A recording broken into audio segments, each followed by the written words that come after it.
और उनकी जिंदगी में हलाकू और चंगेज खान का दौर था। एक बात आखिरी सुन लें, फिर उसके बाद 2-3 शेर बतौर तबरुक जो है।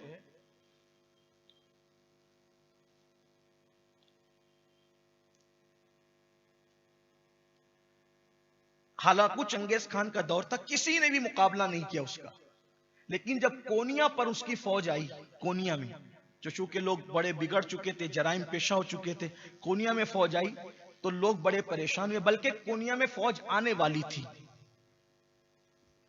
तो बहुत परेशान हुए।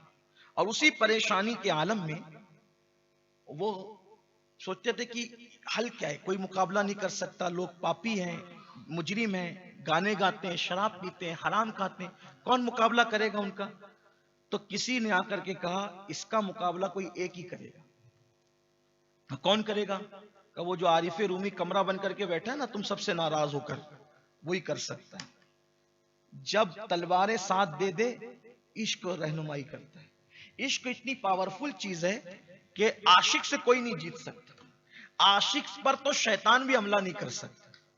तो ये दुनिया की फौज क्या है। इसीलिए इकबाल ने कहा था, डॉक्टर इकबाल, अच्छा ये भी आपको बता दूं, फिक्र इकबाल उर्दू जबान में या फारसी जबान में फिक्र रूमी का तर्जुमा है। इकबाल जो कुछ कह रहे हैं वो रूमी की जबान कह रहे हैं। बल्कि इकबाल कहते हैं कि मेरा रूहानी मुर्शिद है रूमी, मैंने जो सीखा है रूमी से सीखा है। बल्कि कहते हैं उसने मुझे पढ़ाया भी है, मैंने आलम तखय्युलात में उससे पढ़ा है, रूमी ने मुझे पढ़ाया है। फिक्र मेरे अंदर मुंतक, इश्क की जो आग लगी इकबाल के दिल में वो रूमी का सदका है। और रूमी के पास शम्स तबरेज का सदका है, अल्लाह हो। और शम्स तबरेज के पास हमारे मुर्शिद सरकार गौसे पाक का सदका। ये एक तसलसल है। हालांकि दोनों में बहुत दौर का बड़ा फर्क है। हजरत 7वीं सदी के बुजुर्ग हैं आरिफ रूमी, 14वीं सदी के बुजुर्ग है इकबाल, लेकिन इतना 700 साल का फासला है, मगर उसके बावजूद भी एक रूहानी ताल्लुक है। और यह भी याद रखना, हमारे बुजुर्गों ने फरमाया कि जब आप किसी बुजुर्ग की किताब पढ़ते हो, जब आप किसी बुजुर्ग की किताब पढ़ते हो तो डायरेक्ट उस बुजुर्ग का रूहानी फैज आप पर जारी होता है। अगर आप पढ़ने में मुखलिस हैं तो वो उनकी रूहानियत आपको समझाती है, उनकी रूहानियत आपकी मददगार होती है। तो कहा कि अगर कोई बचा सकता है उस फौज से, तो देखो इकबाल कह रहे हैं इश्क वालों की ताकत कुव्वते इश्क से हर पस्त को बाला कर दे, दहर में इसमें मोहम्मद से उजाला कर दे। यानी इश्क की कुव्वत वो है जिससे हर पस्त बाला हो जाता है। और जब इश्क करने लगता है तो फिर उससे कोई जीत नहीं पाता। देखिए ओहद में कौन जीते? आशिक जीते। तलवारें जीती कि आशिक जीते? बद्र में कौन जीते? तलवारें जीती कि आशिक जीते? इसी तरीके से करबला में कौन जीते? तलवारें जीती कि आशिक जीते? आप देखते चले जाएं, कोई मार्का ऐसा नहीं है जहां तलवारें जीती हो, हमेशा इश्क जीता है। टकराव अगर तलवार और इश्क का हुआ है तो जीता इश्क ने। देखिए एक तरफ 313 है, दूसरी तरफ कितने हैं? 1000। तलवारें तो उधर ज्यादा है, इधर तो इश्क। तो इश्क की तलवार वो है जो जीतती हमेशा है। और एक बात ये भी याद रखें, लोहे की तलवारें जो है वो अगर चल भी जाए गर्दनें काट देती है, इश्क की तलवार उठती है तो दूसरे को भी आशिक-ए-जार बना देती है। इसमें फायदा ही फायदा है। तो कहा कि ये रोमी बचा सकेगा। लोगों ने कहा वो तो हमसे मिलते भी नहीं, बात भी नहीं करते, पूरे कोनिया से नाराज होकर बैठे। कहा जाओ गिड़गिड़ाओ, रहम दिल है, नरम दिल है, औलिया अल्लाह नरम दिल होते हैं। लोग गए, दरवाजे पे दस्तक दी, पहले तो खुला नहीं, वास्ते दिए, दरवाजा खुला, हाथ पैर जोड़े, हुजूर करम फरमाए, लश्कर सर पे खड़ा हुआ है, बहुत डांटा। शम्स तबरेज की शहादत पर बहुत सुस्त सख्त कहा, लेकिन जब बाद में कहा कि कोनिया ही उलट जाएगा, सारी जमीन तबाह हो गई। फरीदुद्दीन अत्तार शहीद, फरीदुद्दीन अत्तार जैसा बंदा शहीद हो गया, बगदाद का सुहाग उजड़ गया, जो है वो ये गया, वो गया, वो गया, बल्क गया, सब गिनाने लगे। अब कोनिया में वो आ रहे हैं, कोनिया की ईंट से ईंट बजेगी। आरिफ रूमी ने कहा सब अपने दरवाजे बंद कर लो, अल्लाह की शान देखो।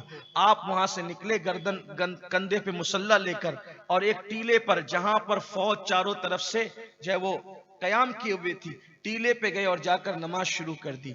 जब चंगेजियों को पता चला कि कोई नमाज पढ़ा है, समझ गया मुसलमान है, कहा ये मजाक कर रहा है हमारे साथ, हमें मुंह चिढ़ा रहा है। चारों तरफ से तीर चलाना शुरू किए, तीर दाएं से बाएं से आगे से पीछे निकलना शुरू हुए और उन्हीं की फौज को नुकसान पहुंचाना शुरू हुए। तो आखिरी में जब उनके तीर चलाते चलाते बाजू थक गए तो जाकर के आरिफ रूमी के कदम पकड़े वो, और माफी मांग करके वहीं से पूरा लश्कर वापस लेकर के चले गए। तलवारें उठी, वो न जीत सका। एक मर्द कलंदर ने कोनिया से सारे चंगेजियों को वापस कर। उन्होंने अपनी किताब मसनवी शरीफ का तारुफ खुद यूं कराया है। एक बार दुरूद शरीफ पढ़ लें, लहजे पे माफ कर दीजिएगा, आवाज पर भी। अल्लाहुम्मा सल्ली अला सय्यिदिना मुहम्मद व आलिहि व अस्हाबिही।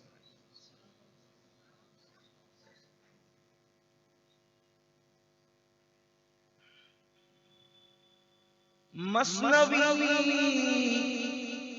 मानवी मौलवी,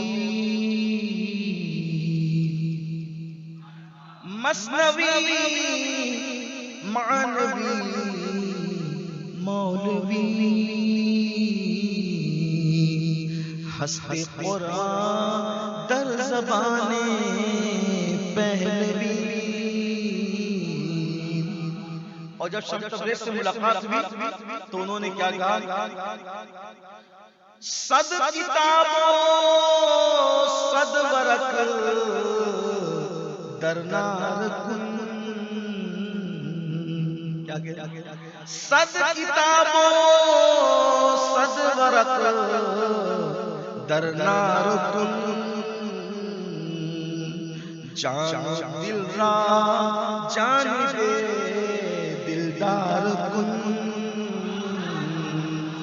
मौलवी हरगिज़ न शुद मौलाए रोम, मौलवी हरगिज़ न शुद मौलाए रोम, ता गुलामे शम्स तबरेज़ न शुद। और एक शेर उनका ये भी है, चू मोहम्मद दरमियाने अंबिया,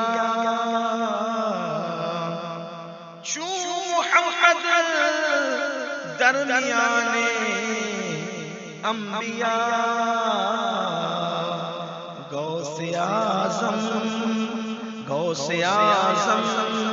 दरमियाने औलिया।